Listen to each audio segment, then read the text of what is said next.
Hi, guys. Happy Sunday. Hope you can hear me. We're going to have a little coffee talk this morning. I'm bringing on a friend of mine, Tracy Litt, and we're going to chat. She and I were just together for 5 days at Dr. Joe Dispenza's Veil retreat. And I told her that, really the only reason in the end that I wound up going is because I knew she would be there because she's so loving and smart.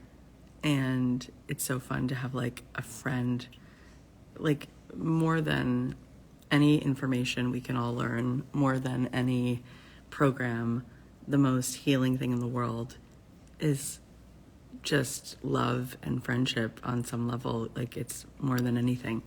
So she's here, so I'm going to bring her on.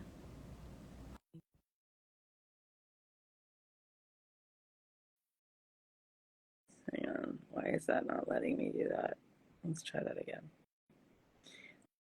So weird. It doesn't want to let me add you. Oh, how are you? Hi, how are you? Good. Good. This is Sunday morning. I'm still in my pajamas. My kids are asleep. So I get this whole house to quiet.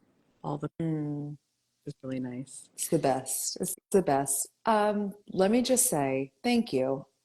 I was listening to you as I was waiting to be let in to join you. And I don't think there's any more special thing that we can share or give to everyone who is paying attention right now than sisterhood and love and unconditional love, the way that we do this for each other. Yeah. I think if we can continue to represent that, we're doing exactly what we're supposed to be doing here.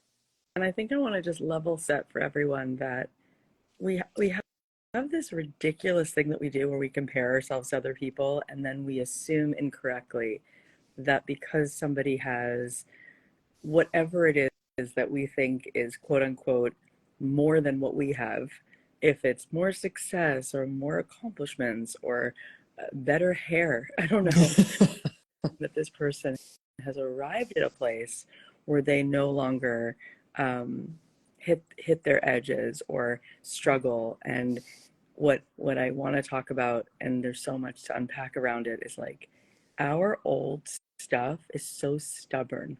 It dies so hard. All your programs, the wounds that you carry around, even when you've done a thing or two, even when you've been able to find smoother waters in certain places, there's still what to be healed. And so Tracy and I were on this retreat together last week, and after every session she came over, she was like, I was thinking about you and I was sending you here. I want you to know how worthy you are. So worthy. And it's just I'm bawling, and it's because being a human being and continuously looking at what there is for us to set down, that we don't have to keep making it so effing hard. There's so many ways that we make it so much harder than it needs to be. Yeah. Because this thing is where we all live. We don't live in, the East Coast or the West Coast. We live in here. This is where we live. Yeah. So tell me, let's just back all the way up, because my audience, I haven't introduced them to you, even if they know you already. Why did you first get interested in expansion and changing our narratives in our mind? What even led you to that? My own experiences of my own reality that were less than, right? All the times that I look back on my life and, realize where I was not aware that I felt unworthy, right? Really, when you really take a look at how we become who we are, I was being driven by a program, but I wasn't aware of it. So I was creating realities like thinking I wasn't smart enough, not going to college as a result, allowing a relationship that was less than because I didn't realize I felt unworthy, but I was attracting that because that's what I was a match for, then becoming a single mother with an 8-month-old, the whole series of events, right? So then as I was sitting in corporate America, when I hit that spot that society tells you, this is where you nail it, guys. This is when you follow the order of operations and you do what we tell you to do. Boom, happiness. one of the biggest lies ever. And in that state, in that beautiful corporate job, there comes my soul, that gnawing. You are meant for more. You are gifted. Greater intelligence was tapping me on the shoulder and telling me to show up. And once I took the 2 years to play with my fear and jump from it, that's when I really made the decision that I am here to be a massive, massive contributor in this consciousness revolution, because it's getting people out of their humanness. That's the actual answer. I mean, I love the vulnerability, and that is just, I can feel that yucky, painful, unworthy feeling that we've all had, and we all find different coping mechanisms for it. Mm-hmm. I don't know if anybody type a one in the chat if you've ever had this, but yesterday I had a situation that I've had so many times in my life where I say yes when I really mean no, and then I have a hangover for about 3 days because I'm like, I'm not in alignment. I didn't want to say yes. I didn't want to take that on. Why did I do that? That's unworthiness, Mm-hmm. right? That is this inherent feeling that it's my job. Just because someone asks me, I have to say yes. It's like, no, you get to respond, and you get to still be a nice person by saying the answer is no. Yeah, yes, yes. Wait, I have to jump here with you because this is what makes each one of us, like, I keep saying, you keep saying, right? The way that we really make an impact and change this world, consciousness wise, frequency wise, generational change, is by each one of us showing up and doing the work of ourselves, right? So once you start saying no and you actually know it's a no, like your body's instantly like, no, right? But then something in your adaptive behavior, people pleasing or control or gaining significance through validation externally, makes you hedge and just go, well, okay, yes. And then a second later, you hang up or you send the email and you're like, fuck, why did I do that to myself, right? Yeah. So the point being, the more each one of us show up in our power, right? Empowered is not this like, hear me roar crap. It's to be in your power. And then as a woman on the rise, you ask me to do something and my body says no. And I look at you and I say no, or no, thank you. Right. And then you witness that. You then do it. And then the people in your sphere. So we have to recognize that the biggest gift is the embodiment of who we're becoming because of what that does for the modeling of everyone in proximity to you. And when people see what's possible, it expands their belief more than anything else can. Yeah. The other, I mean, it's all so good. It really is. I feel like if anyone's listening, maybe this is the sign that you needed, that those two things that you really don't feel a total hell yes around doing, give yourself the permission slip to say no to doing those things.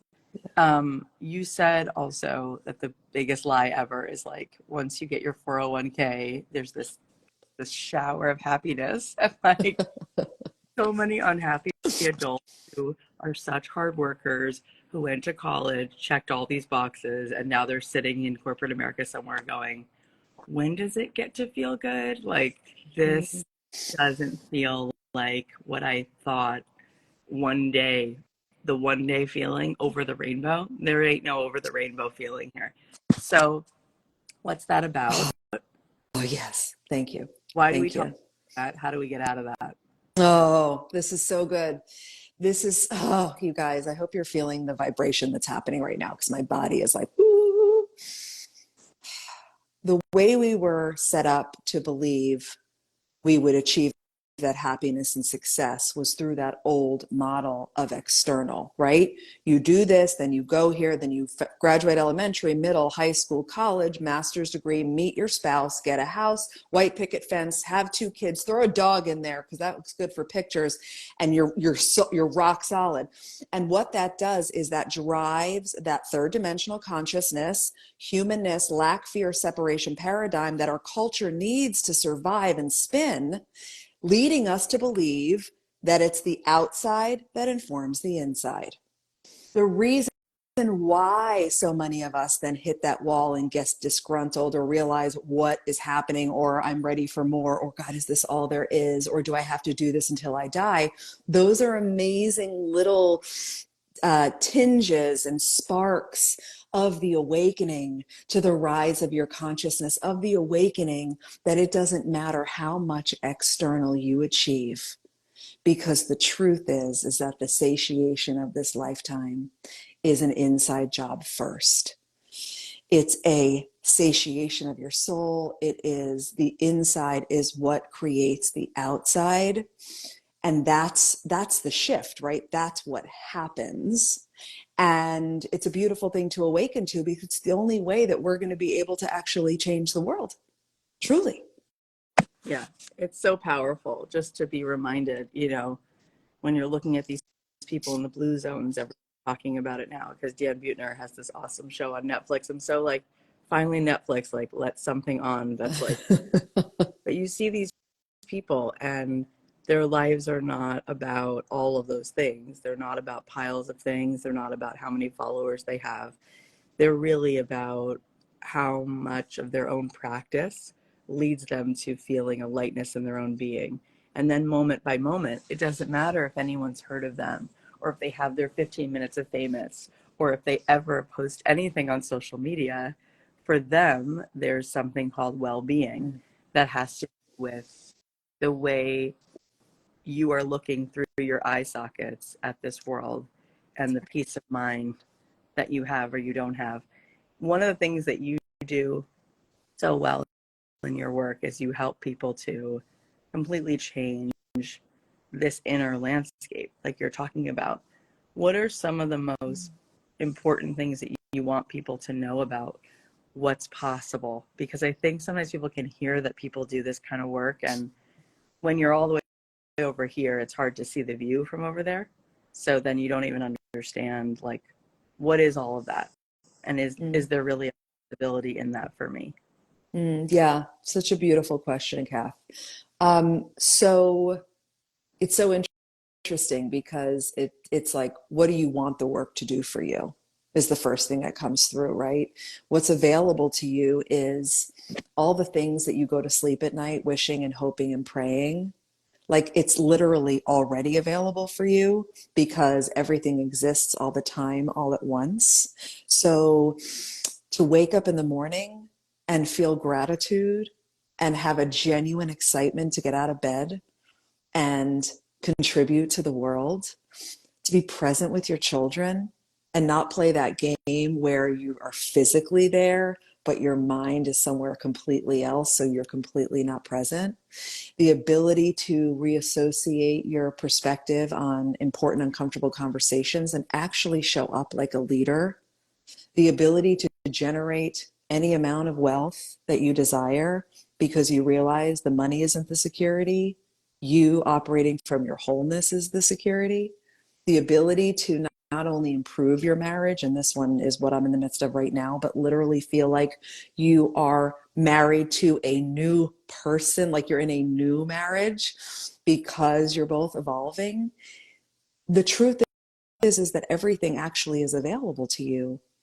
It's simply your past experience and most of the people that you're spending your time with that are making that are influencing you to perceive that the truth is limitation, when you really are ready to play, the truth is as you wish, baby. What would you like today? Yeah, I feel like those are all really delicious things to even consider, enjoying in our life. I think that what happens in the human mind is people listen to that list and they're like, she doesn't know my life. If she understood the evidence that I can show her about my life, then this would be, a ridiculous thing to even, talk about.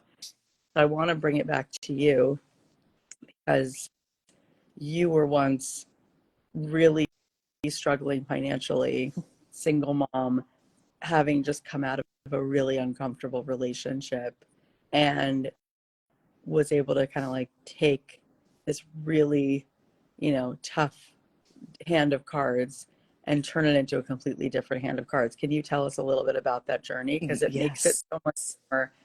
makes it so much more relatable when we see where you started. absolutely. And I want to say something really quickly.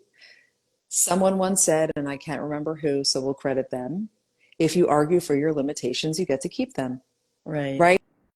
So just recognize, like, part of this work is learning you're not your mind, is understanding that you are actively creating the trajectory of your life with every micro and macro choice you're making, right?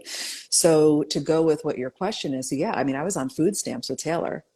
I was paying for groceries with food stamps. And had I decided to stay asleep, I would have continued that trajectory. I could have fought and sat in that limitation, but this is the way it is. And I could have attached to the hardship and my mother dying 3 years earlier and being in a sociopathic relationship prior to that. And, moving through my whole life, not feeling smart enough and going, but I don't have a college. I could have attached to all of that limitation, right? Or I could have done what I did, which is I have an opportunity to leave the victimhood in the past where it belongs and actually, like, just believe for a hot second that I am actually creating this lived experience and start acting in accordance with that. And that's when the awakening, the elevation, the ascension, the rise, the whatever you want to call it, that's when it happened, because it's choice and power. It actually doesn't matter what happened to you, where you come from, whether your family was rich or poor, your parents were divorced or married, your father or mother abandoned you or they didn't. Whatever those circumstances are, we work through them, because trauma, I mean, you guys, everyone's a walking trauma response until you do the work. Let's lighten that up too, because this whole heaviness about trauma is actually a disservice to your ability to evolve in a highly conscious way. Okay. We were little people that became middle people, that became big people, and shit went down and we internalized it, because so is the subconscious mind, right? And we have an opportunity to untether that from ourselves, to let the trauma leave our bodies so that we can, to your point, see through these eyes in a new way, right? So you can, because this is the other thing, I both talk about this. You're either going to grow catalytically or you're going to grow by choice. So this conversation is like, hello, hello, hello. Would you like to come in and do the most important work of your life? Or would you like to wait for cancer or divorce or some other loss to make you take a look in the mirror? Because it's all about radical personal responsibility. And, Yeah. right? Go ahead. I interviewed this amazing man, George Mumford is his name.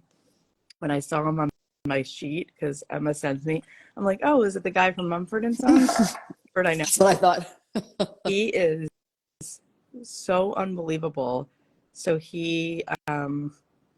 where do I even begin? I just want to get this one point across about him. But Phil Jackson, who was the coach of the Lakers and the Bulls, wrote the foreword to George's book. Why? Because George is the guy who helped Phil Jackson with teaching the teams how to meditate.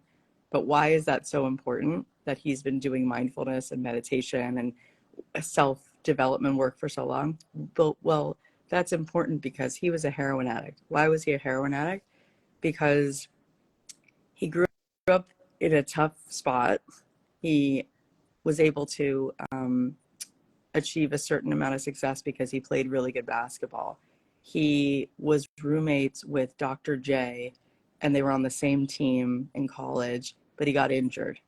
And when he got injured, the story in his mind was, oh, well, that's all I had going. So he wound up on the streets and he wound up being a heroin addict. What wound up happening is he got sick, some kind of infection, and he had to go to the hospital. And of course, they don't give you heroin in the hospital. So he went through a brutal detox by force because of this that he had. And it was the greatest thing that ever happened. And when he got out, he did not want to go back through that detox ever again, that withdrawal. So he got clean, went to AA, and he heard a guy in AA hold up a coin, and he said, you see how like thin this coin is? And he said, but this coin is everything, because one side is heads and one side is tails. They're actually different sides of this very same coin. And he said, and what that means to me is that every every moment of your life, you have a second of how you choose to respond. Do you look at it this way or that way. And in a second, in 1 second, you've decided, you made up a story, and the personal responsibility is how you respond. Responsibility is responding in a way that responds. And so he started to like read everything he could possibly read. He got interested in John Kabat-Zinn's work, started John Kabat-Zinn, and went on to be this phenomenal teacher, healer. He's incredible. When I hear someone like him in the deepest way talk about how he step by step was able to go from the lowest place to the most beautiful place, it's such an incredible example of what it is that you're saying, that we have a choice. It's this thing, it's a program that's running. And who we really are is this consciousness beyond this program. And there is a way to start to have a different relationship with our mind, so that we know that thoughts are not facts, and we can choose the ones that are right because they're coming from our soul, our consciousness, and not from some place where so often the thing you're saying out loud, you don't even agree with it. It's something your mom said, or it's something in your life said. As James Clear said to me, the most important of the atomic habits, he's like, who you spend time with, because you will become the thoughts of the 5 people you spend the most time with. I mean, that's huge. It is huge. You have a whole bunch of things that you do. You have a challenge, a boot camp that's coming up called Supernova, but it leads to this work that you do, which you call mind magic. What does it mean? Why do you call it magic? And what does it mean that our mind can actually either be a blessing or a curse? And it can be the greatest blessing to help us go to such uncharted, amazing places. Yeah.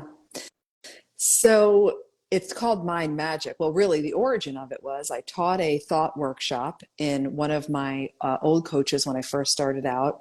And after I taught this workshop that was a combination of thought and nervous system, because I'm going to tell you guys something important in a minute, one of the attendees came to me and she said, "Oh my God, that completely changed me. You are like brain magic for skeptics."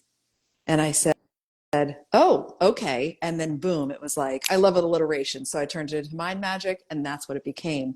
But ultimately, you are magic. And the only issue is that no one has ever simply and practically taught you how to use the magic that exists inside of you. That's all, right? Right? This thing, you are the being that directs this whole thing. You are far more energy and spiritual than you are human. And when you come in to work with us in Mind Magic, I'm teaching you the levers to pull, right? Because it's really important that you have a base biological understanding, right? That like, okay, so let's say you're looking to improve your relationship with your spouse, or you're looking to be more visible in your business. We have to work with your body and your nervous system, because you actually have a neurotag in your brain that tells you exactly how to react, the emotions to feel, as soon as you even think about your spouse coming home, or you think about turning that Facebook Live on. Your body and mind are working for you, and they're like, "Oh, no, this is where we feel frustrated. This is where we retreat. This is where we hold back." And when you really, really understand, because we all know that knowledge is power. And we all know that when you can take knowledge and information and apply it, that's when you become, that's when you create your own evidence of what's possible, right? So inside of mind magic, that's essentially what it means. I mean, we embed in you, you are not your mind. Because one of the biggest problems you have is you walk around and basically, I love you, but you're being your mind's bitch. That's what you're doing. Thoughts are coming in, you're like, okay, and you attach to it, and then you spin down the rabbit hole of hell, and you continue to perpetuate your self-fulfilling prophecies, and then you commiserate with certain people that are willing to still complain, or you then beat yourself up about why you're not further along. And ultimately, when you recognize, okay, this thing between my ears is actually, you guys, the greatest gift we've ever been given. And if you let the thoughts that it automatically populates direct you, you will always stay the same, because your mind, body, and nervous system has no interest in you fulfilling your capacity. Please just know that if you take nothing else from this conversation, your mind, body, and nervous system They are here to make sure you survive, which means they need you to stay the same. So you're over here, you're with Kathy, you're with me, you're with all these big people, you're reading, you're doing, and you're like, yes, I'm going to do it. I've got my vision, and you're feeling all jazzed up. And then the whole entire time, your nervous system, like the hell you are, right? Because it is actively keeping you the same while you are wanting to embody this vision. And it's important to understand that. And that's where mind magic comes in, because you actually learn to think intentionally. You learn how to recondition your nervous system, because you need to give it the safety it needs so that you can show up and do these big things, right? Reshaping your relationship with fear, actually prioritizing your frequency. These are the types of things we're doing inside Yeah. of mind magic. I think one of the things that's so important to talk about is the mind and body connection, because the nervous system is plugged into the immune system, which is, people don't know that, right? We also don't realize that the mind is plugged into the nervous system. So what happens is, even when you consciously are allowing for this vision and you start walking toward it, your body, your physical body, is still living in the past response, and Yes. it needs time to catch up. So that is why sometimes we have this thought, which is like, oh, I wish that overnight I would be in the most beautiful life overnight to the hilt. I don't just want a little bit of abundance, I want all the abundance. I don't just want the best relationship, I want the best relationship, and the 3 kids, and the house near the beach, and the second home in the mountains, and all of it overnight. Your actual nervous system wouldn't be able to calibrate that quickly.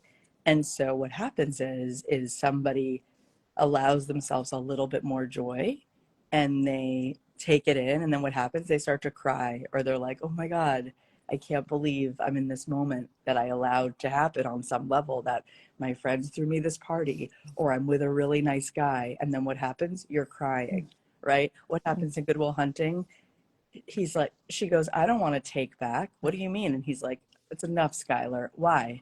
Because she's loving him, right? And of course, that night he met her with like, how do you like them apples? Yeah. He thought it was cute, and he thought it'd be great if this works out. And then as soon as it's working out, his body's going, I don't know this level of joy. So the mind is enjoying something on some level, but then signaling to the body, this is unknown. And if it's unknown, it might be unsafe. And so your body goes back to a default of like, hang on a minute. And so that's why, as you go through your life, for you to be in control, like you said, sometimes we are our mind's bitch, and that We is are. so true. But us to have the awareness of all of these things at play, then you can go, okay, I'm going to pull this old vibration out of my body. I'm Mm-hmm. I'm going to notice that my body's going to be super scared to start that podcast, or begin that relationship, or be vulnerable, or whatever it is. And I'm going to be there as my best friend, Mm-hmm. because I know that that's all just an old program. It's not real, although it feels so real in the That's moment. right. That's right. Spot on. And that's a big part. Impatience, like you were saying, I want it tomorrow, right? Or that, like, why don't I have it yet? That's actually your fear response, hoping you believe that so that you stop. I need to shine a light on how insidious and sneaky the fear response is, right? So of course, like, why don't I have it yet? Great, now I'll give up. And the other thing that I want to echo to what you're saying is that's what it means to be committed and highly conscious, and recognize there is an old program. Recognize you are going to imprint your nervous system. You are going to become an intentional thinker. Stop being surprised that you're scared. Like, I ask this of my clients all the time. Could we just stop being surprised? Of course, fear's here. You are anything different than who you are, how you're used to feeling, and what you're used to experiencing in your life is going to trigger your amygdala and send the shut her down, right? On all accounts. And it's like, of course, of course. And that's what my TED talk was on, fear, right? Because the way we've been taught to experience fear is so limited and so masculine. And the real way to be with your fear is to love your fear. So as you're showing up to all the beautiful things, Kathy, that you just articulated, it's recognizing that doing the internal work, working my identity evolution, must be in tandem with all of the other beautiful things that I'm doing. You guys, it is not a luxury. It is not a once I hit 7 figures in my business. It is not when my marriage is better. It is the key. It is the gateway. It is the requirement to you actually feeling the way you want to feel every day, all day, and actualizing your unlimited potential in this lifetime. Yeah, it is so amazing, all of this, because what it leads you back to is like, today is Sunday, right? It happens to be Sunday. It's like, when was the last time, whatever day it is that you're in, you lived it fully on your terms? Meaning, you weren't hijacked by your thoughts, you weren't playing some role that your mother in law wants you to play. It was your day, and you got to show up for it, and you got to be present, and you got to enjoy it, and you got to decide, oh, I feel like walking over there right now. Oh, I outside. Oh, I feel like coloring for 5 minutes. Oh, I feel like watching something silly on TV.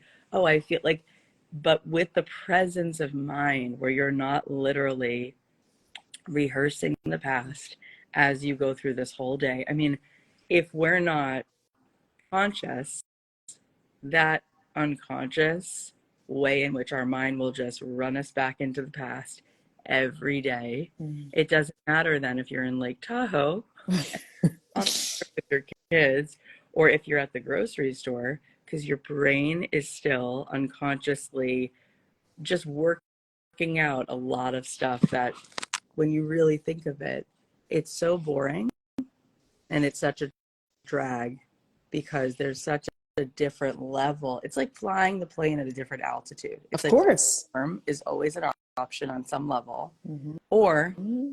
go above the storm, right? Mm-hmm. You can go to a different part of who you really are and go, oh, now I'm looking at my mind, just curious.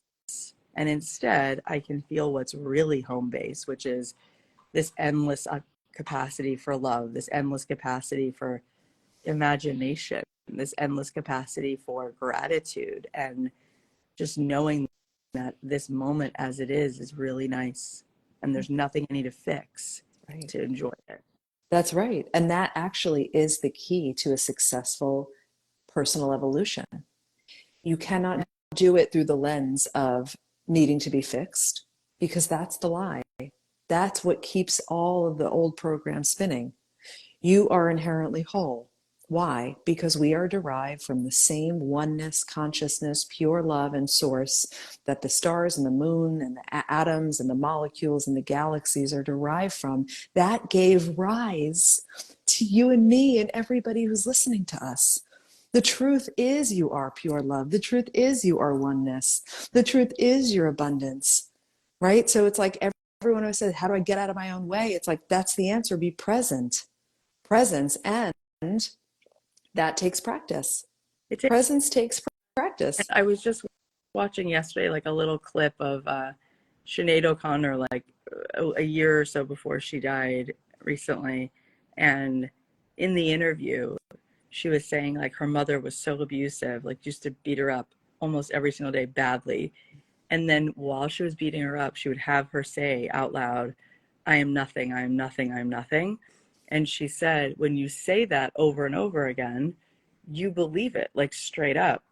And so why this can feel both good but also triggering is because whatever the story was in your own home, whether someone said something directly to you like you're not enough or lose weight or you're that, whatever the story was, in addition to what they told you, for kids it's not what's taught, it's what's caught. So you picked up the modeling, whatever they thought about themselves. If your parents Mm-hmm. really felt like they weren't enough or they didn't believe in something bigger than their own worthiness in terms of achievement or whatever it is, you absorb that. And so this is where it's so important to think of yourself like, I am robot. It's almost like there's a program running, Mm-hmm. and you can be a better coder. You can be a better software developer, and you can code a different program. And then what's Mm-hmm. cool about the brain, as you said, Tracy, your mind is magic, where it will look for the evidence of whatever you tell it to be true. So if Mm-hmm. you say everyone in Los Angeles is superficial, your mind will give you 4 good reasons to know that that's true. If you say everyone in Los Angeles is super open-minded and spiritual, it'll give you 4 great reasons to be like, Los. Yes.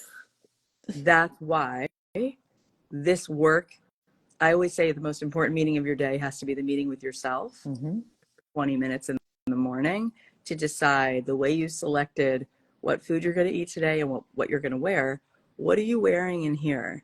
What do Mm-hmm. you know to be true? And is it really the truth? Or is it just something that's actually keeping you living Groundhog Day? Yeah. And I'll make it even easier for you guys. It's not the truth. It's never the truth. There are actually very, very, very few truths with a TH at the end, and anything your mind is offering you is never truth, right? And knowing, like, as you're absorbing this conversation and the energy of the conversation, you're always doing one of two things. You're either investing your energy and attention in the old program, or you're investing your energy and attention in the new program. So the invitation here is to disinvest, pull your energy and your attention away from the old program, and invest in who you're becoming, who you're evolving into. Yeah. Right? It's a, Yeah. because in my house, my dad was really volatile, and he knows that, and he's extremely like sad now about the way he was as a dad. He came from a lot of abuse, so then it's what he, you know what I mean? Yeah, So we sure. would keep the door open and we'd be scared, like my dad's home, like that's like a scary feeling, right?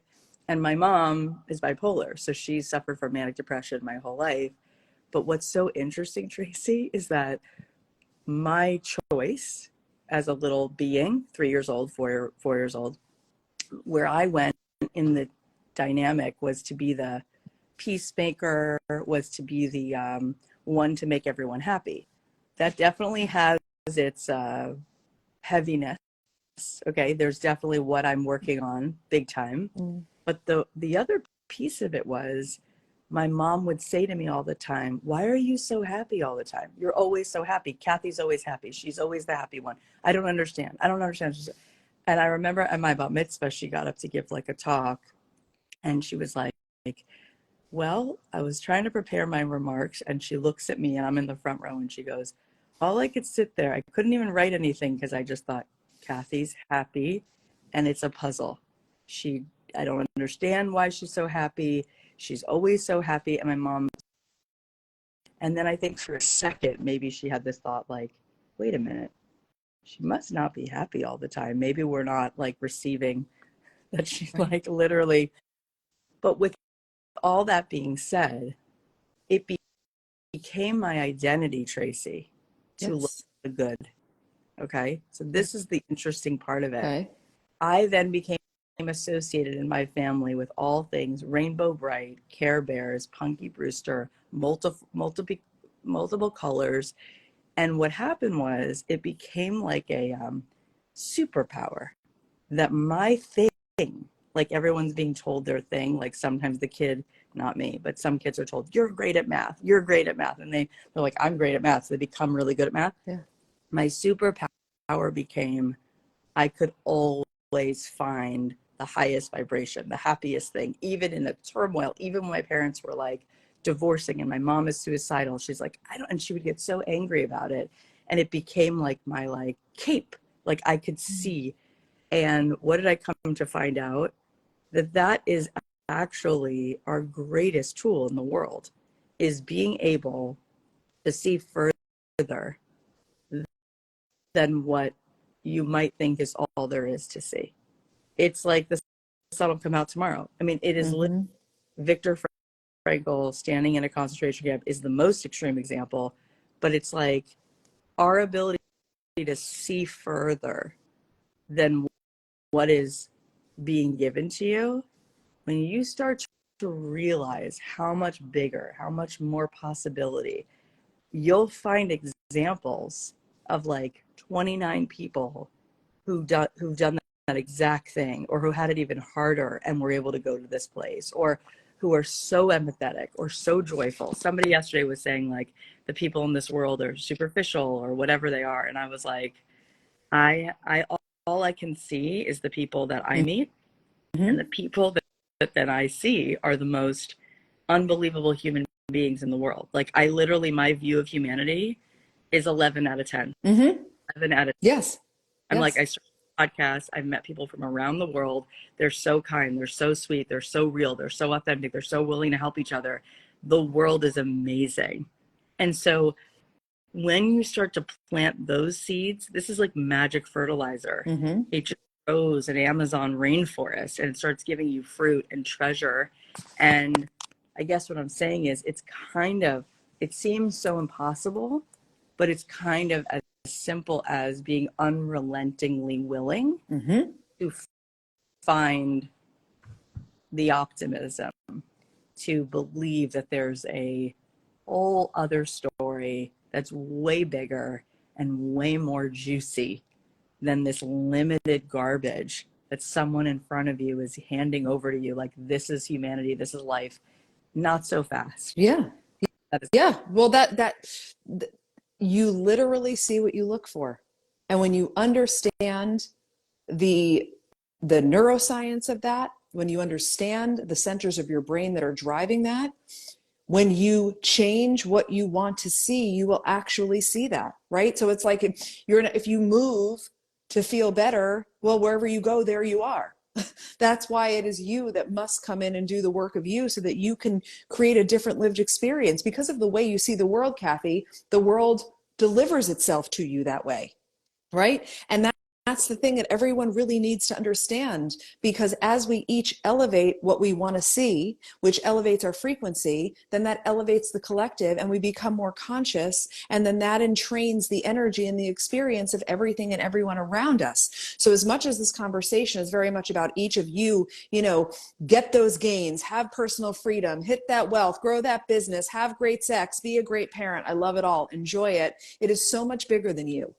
It is so much bigger than me. It is so much bigger than Kathy. It is so much bigger than us. From where I sit, you don't get to opt out of showing up. You don't, because it's our generation's divine responsibility. Our parents, our grandparents, our great grandparents did not have neuroscience, did not have healing modalities, did not have an understanding of the nervous system, did not have what is available to us. So, it's so yeah. right? Like, yeah, Beautiful. go ahead. One of the things about it, number one, when people say, who am I to do this?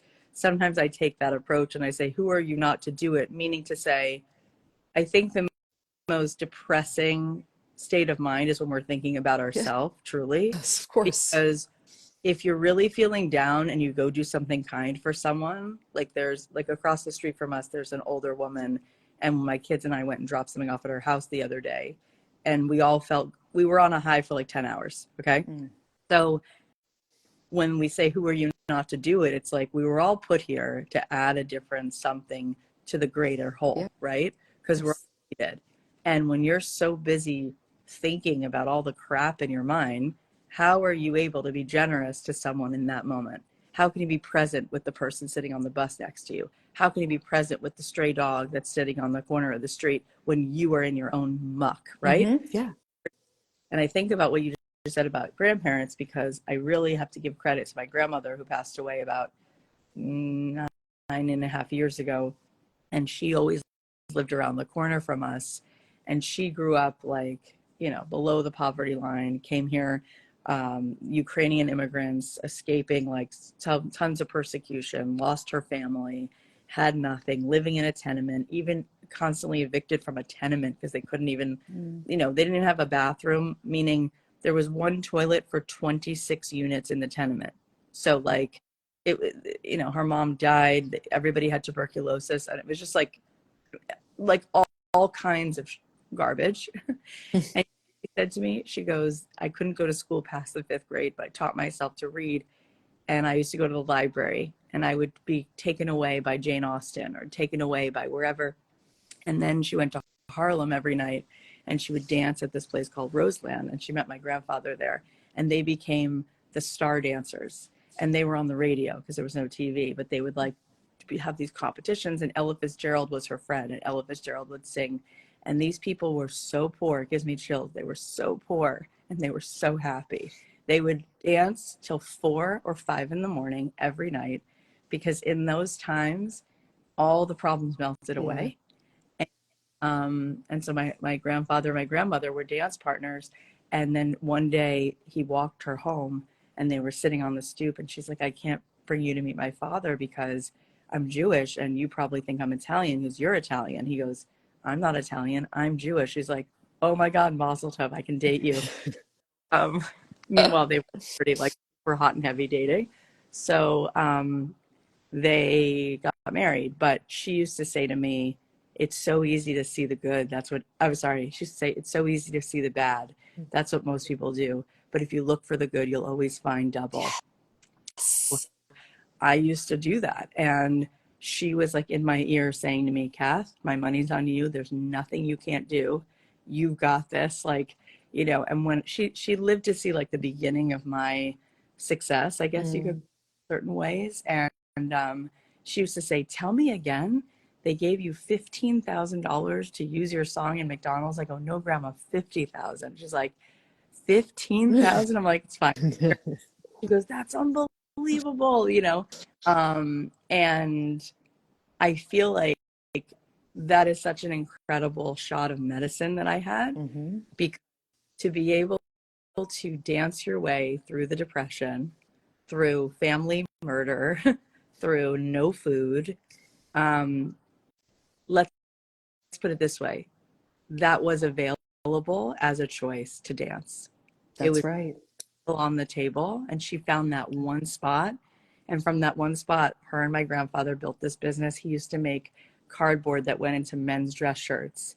That business grew. They were able to move out to the suburbs. My mother went to college because they had enough money to support them and go to like a little, it wasn't a fancy country club, but it was like a little club.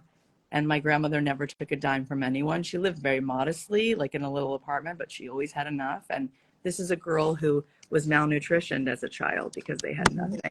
So we stand on the shoulders of giants. Our grandparents would look at us and say, you have a smartphone? In 1 second, in the push of a button, you could be a help to someone. In 1 second, in the push of a button, you could sell a business. In 1 second, with the push of a button, you could make someone smile. What are you doing with it? That's right. It's like gotten so it's like we're We're desensitized. yes, we're desensitized because there's too much technology and everyone is using it for numbing out and escapism because you're feeling too afraid to sit in silence with yourself and your body and allow all of the things that you've done such a good job of ignoring and over functioning past to come through, which is part of what has to happen. It's a shift in your understanding and relationship with emotion, feeling your feelings, all of those beautiful things. And the thing that your story just highlighted, confirmed, illuminated again is you either choose a life where you are stuck in limitation, which means you believe that the outside is what creates the inside. Okay, so I'm just going to make it very helpful for everyone and clear. A life of limitation, which, side note, keeps you in a dysregulated nervous system state of survival, means you believe and live by whatever happens outside is impacting me on the inside. Or you have the choice to live in a state of creation and unlimited potential. And that part of you knows and believes whatever's happening on the outside is completely irrelevant. I don't even put my awareness there. I know that it's based in my inner environment. And when I prioritize my inner environment, I prioritize how I feel, my states of being, my connection to my body, and my energetic frequency. And when I do that, whatever happens on the outside is pure gravy. Yeah, I feel like this is so good. And I just want to make this reminder as we're all listening, whether you've been listening for the last 7 minutes or the whole time. This is why Julia Cameron talks about morning pages. And this is why people talk about a morning practice, because here's the thing, you guys, because we are creatures of habit, okay, you wire yourself into waking up feeling the same way you felt yesterday. So if you do morning pages and you just write out all the gunk, after 3 pages, you're going to be like, oh, it's out. Like when you maybe got on here today listening to me and Tracy, you were like, oh, hearing them talk is a little bit like someone turning on the lights in my eyes. It's like dark room, kind of hurts. And but then after a while, you're like, wait, I think I just like spent enough minutes that like it kind of like takes away this yucky film in our mind. And all of a sudden we're like, wait a minute, I feel better now. It's like Los Angeles after it rains and the fog clears for a couple days. That feeling is what you're looking for every day. And that's why having someone to listen to, like Tracy or me or Esther Hicks or Louise Hay or Dr. Joe or Brene Brown or Wayne Dyer, like it's so good to force yourself, like, I don't need it today. It's like, no, 10 minutes in the morning so that you have your whole day back, you know? Yeah. Speaking of fun ways to be together, you're doing a boot camp in like just a few weeks. It's called Supernova, and tell them when it starts because it's free and it will be such a incredible way to sort of like rewire the whole system, and you'll love spending time with Tracy because she's so cool. Thank you. I love you. Supernova Experiment starts September 20th. We're going 4 days, the 20th to the 23rd, an hour a day, virtually free. And I'm going to take you beyond what you think is possible. And I'm going to ensure that you remember who you are.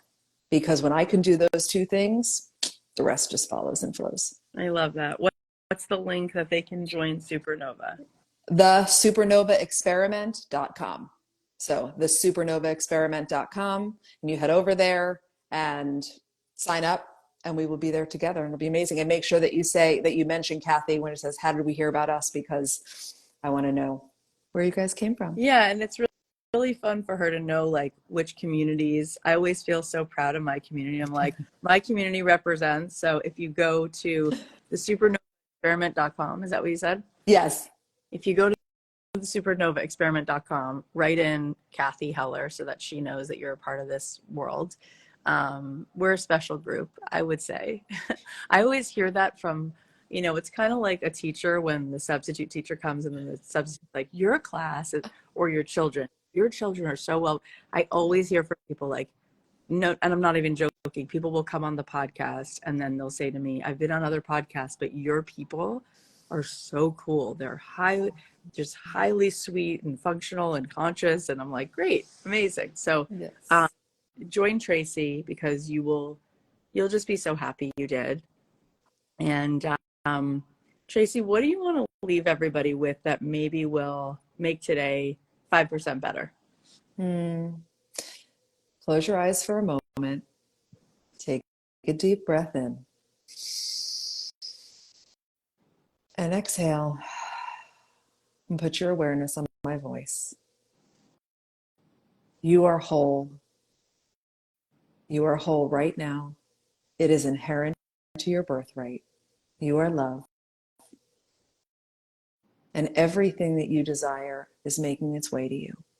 So keep exhaling and keep surrendering and allow the universe to work for you. You can open your eyes. So beautiful. Thank you guys, all of you, for being here. And thank you, Tracy, for being so cool. You were so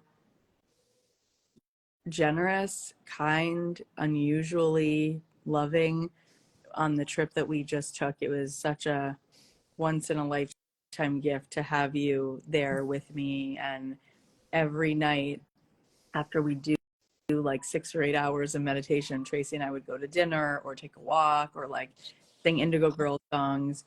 And we would peel back like layers of our own shadow work. And the amount of just total love and presence that we gave to each other, for me, was equally as big of a gift as all the meditations we did and all the ways that meditation like freed me, just being with you. And I can't even believe how generous and loving you can be. Yes, we sang Closer. Oh, actually, we didn't sing Closer to Fire. We'll do that one for you guys next time. Okay. Thank you. Thank you. I actively allow my body to receive that. And I feel the same way about you. And this is also such an example for everyone who's paying attention. When you open yourself to being seen, when you open yourself to being heard, and letting all the vulnerabilities come out without judging which ones are good or bad, your soul makes a connection with another soul. And that's what ours did. Like we said the first time we met, we're like, did we go to sleepaway camp together? Did we known each other? Were we separated at birth? Like, what is this, right? But it's only because we're both receptive and we're both allowing of it and open to it, and we can hear each other. And it is such a massive gift. And with what we're leading and the communities of women that we get to pour into, I mean, what a gift. So I return that thank you to you in every fiber of my being. So received. And I just remember like when you and I we got to the airport as we were leaving, we were at the same airport but different gates. And I had to go to a different gate and we had to say goodbye to each other. Like, oh my God, this is like the first time since I'm like 12 that I'm like been this close and this vulnerable with someone that like I don't want us to like go to different gates. And I was like, wow, I really let myself be loved and seen. And I guess the biggest thing about all of that is that when you really, really check in, it's like, when was the last time you opened your heart all the way and let somebody love you and let yourself be vulnerable and let yourself fully be there to really witness someone else? Because that's like the greatest possible gift you could have out of your day. It has nothing to do with like what car you're driving and how much like, good music is playing. And so thank you for being that beautiful gift for me. Thank you for coming on today. The supernovaexperiment.com is the Yes. link to join Tracy for those 4 free days of yummy mind magic stuff. And just tell her that you heard about her from me so she knows who's who. And then maybe I'll come and like do a little bonus for everyone who did that. Anyway, I love you very much. Thank I you. love you. Thank you. Thank you. Thank you. I'll talk to you later. Bye.